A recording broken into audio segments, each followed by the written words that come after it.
हरिओम। चेतावनी की। हाँ, चेतावनी की वाणी है। 332 नंबर। गुरुदेव हमें कह रहे हैं कि सजकर यश पाया तो क्या पाया। यश पर वश। सजकर यश पाया तो क्या पाया।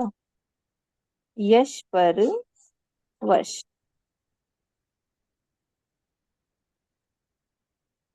तो मनुष्य का हर प्रयास, हर कर्म इसीलिए ही होता है कि उसे यश मिले, उसे मान प्रशंसा मिले। चाहे वो पढ़ता भी है तो भी, पास होता है, कोई डिग्री पाता है तो भी उसके भीतर चाह होती है कि यश मिले। धनवान बन जाता है, यानी पैसे भी कमाता है खूब, तो इसीलिए कि उसे यश मिले। तो हर कार्य मनुष्य का यश प्राप्ति के लिए ही होता है। और अगर भक्ति के, ईश्वर के रास्ते पर भी वो चलना शुरू करता है शुरू में, तो उसके हर कार्य यश के लिए ही होते हैं। जैसे संत के द्वार पर आकर उसका दिल भगवान के भाव से या प्रेम से सजने लगता है, तो भी उसे, तो भी वो यश चाहता है कि उसे थोड़ा भजन गाना आए, भजन बनाए, या कुछ भी, किसी भी तरह से उसका हृदय भगवान के भाव से सजता है, तो वो मान प्रशंसा बड़ाई चाहने लगता है कि मुझे यश मिले, मेरा नाम हो।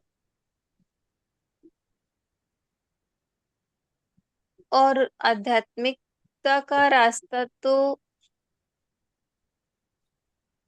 अपने नाम को मिटाने का है और भगवान का नाम बढ़े, ऐसा होता है, ऐसा भाव होता है। सतगुरु कहते हैं कि नाम शब्द कहता है कि ना मैं, ना मैं कुछ नहीं, मैं कुछ नहीं। तो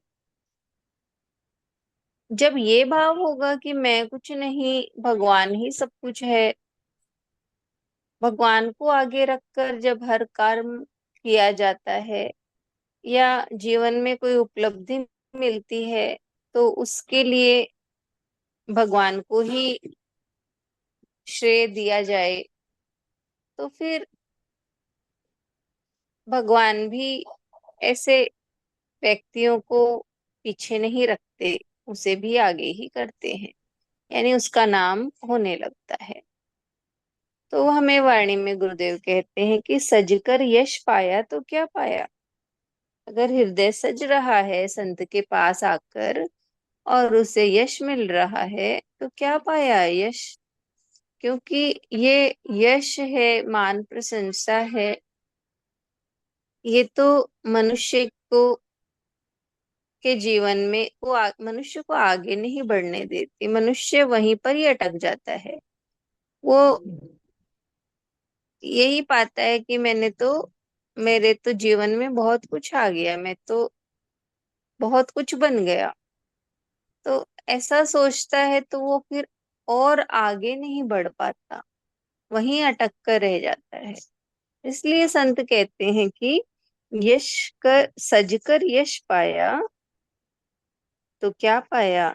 यश पर वश, यानी हमें जीवन में मान प्रशंसा मिले भी तो हम उसमें अटके नहीं। ये जो हमारे अंदर प्रशंसा की चाहना है, इच्छा है, इस पर हम वश करें। क्योंकि हम, यश पर वश कैसे होगा। कि हमें जो भी प्रशंसा मिल रही है वो हमारे कारण नहीं मिल रही, हमें हमारे कारण नहीं। हमारे अंदर में कोई गुण भी है तो वो भगवान के दिए हुए ही हैं, हमारे कहाँ से हैं। हमारी बुद्धि में अगर ज्ञान है तो वो भी भगवान ने, गुरु ने ही दिया है, तभी आया है। हमारे रूप है, हमारे पास रूप का अभिमान है तो वो भी भगवान का दिया हुआ है। अगर धन है तो वो भी उसकी कृपा से ही मिला है। तो इस तरह से जब ये समझ खुले हमारी, तो फिर यश पर वश होता है। फिर हमारा मन अगर यश मिलता भी है तो वो भगवान को ही अर्पित करता है कि तुम्हारे कारण ही मिल रहा है, उसी को ही अर्पित करता है। यानी देने वाला वो ही परमात्मा दिखता है, तो फिर प्रशंसा में मन अटकता नहीं है। तो इस तरह से यश पर वश पाए, तभी हमारा हृदय है वो गुरु के भाव से सजता चला जाएगा। अन्यथा तो यश मिलने से इसी में हम रुक जाएंगे और अभिमान हमारा बढ़ता चला जाएगा। हरिओम।